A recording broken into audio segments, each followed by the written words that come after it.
Kiongozi lazima awe na maono, na viongozi hawa wana maono ya mbali ambayo kwa kweli yanaenda kunufaisha UDOM na pia kunufaisha Watanzania wenzao.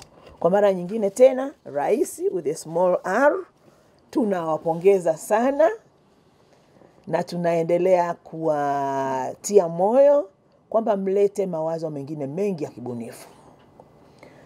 Mara nyingi, na mnaweza kumbuka, wanafunzi wanajulikana kama watu wa fujo, watu wasio na mawazo, watu ambao wali hawana mwelekeo. Lakini nyinyi mmetuthibitishia maana ya kuwa wasomi, maana ya kuwa viongozi, maana ya kuwa wazalendo, maana ya kuwa baraka kwa watu wengine. Kwa hiyo hukubaki kuwa kiongozi kwa ajili ya manufaa yako. Mmekuwa viongozi kwa ajili ya manufaa ya Watanzania wengine. Kwa hiyo jamani, pongezi nyingi sana kutoka wizarani.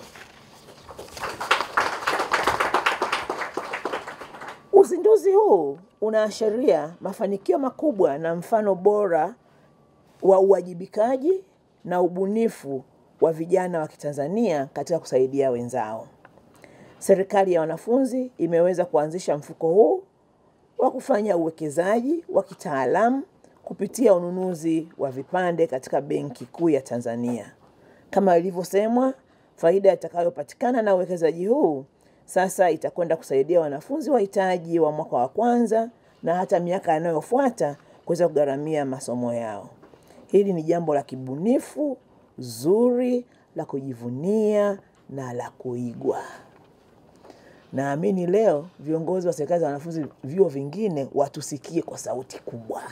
Kama mnavyofahamu, serikali imekuwa ikigharamia kwa kiasi kikubwa elimu ya juu kupitia bodi ya mikopo ya wanafunzi wa elimu ya juu.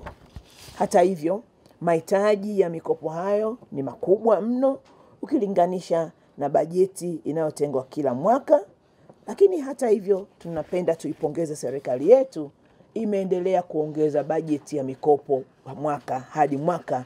Kuwepo kwa ufadhili wa masomo wenye mwelekeo endelevu ni jambo la kupongezwa na linahitaji mwitikio mkubwa.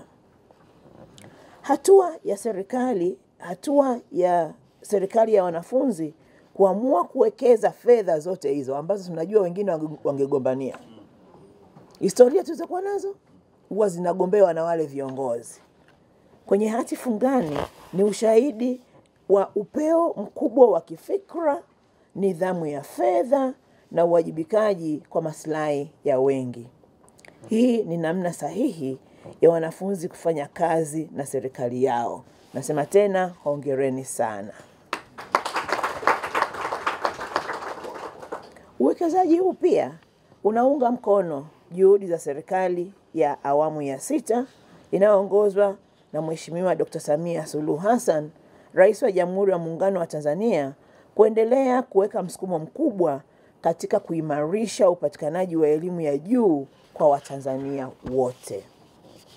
Napenda niwataarifu pia kupitia bodi yetu ya mikopo ya elimu ya juu, maelfu ya wanafunzi wa Tanzania wamepata fursa ya kujiunga na kuendelea na masomo ya juu. Katika mwaka wa fedha huu ambao tunamalizia mwezi huu, serikali ilitenga jumla ya bilioni 787.4 ambayo ilitumika kufadhili takriban wanafunzi 248,331 kwa wanafunzi wa elimu ya juu, na hata baadhi pia waliweza kupata mikopo kwa ngazi ya stashahada kwenye fani za sayansi na ufundi.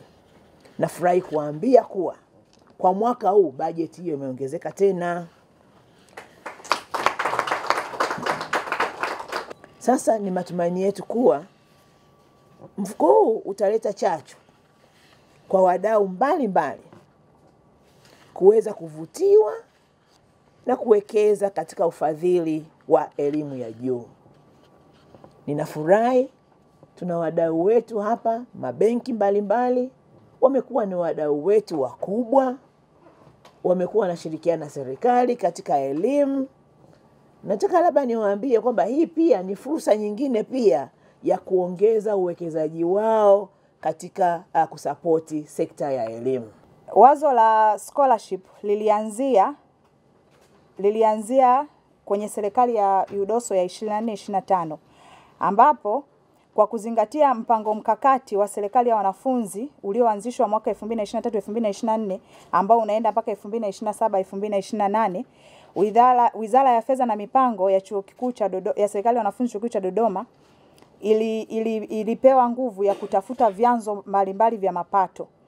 Hivyo kuanzia mwaka 2022 serikali za wanafunzi zilikuwa na wajibu wa kuacha fedha pale ambapo wanamaliza muda wao. Kwa hiyo kuanzia mwaka 2022 serikali ya wanafunzi iliyomaliza muda wake iliweza kuacha kiasi cha pesa, na 2023 waliweza kuacha kiasi cha pesa, na ilipofika mwaka 24-25 na wenyewe waliongezea kufikia hiyo milioni 100 ambayo ndio imewezesha kuweka bondi.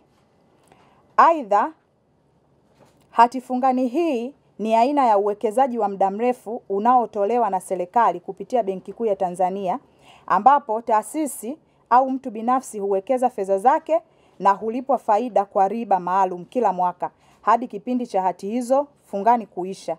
Kwa mujibu wa uchambuzi wa kifedha, hati fungani hutoa faida ya uhakika bila kuathiriwa na mabadiliko ya mara kwa mara ya soko au viashiria vya kiuchumi.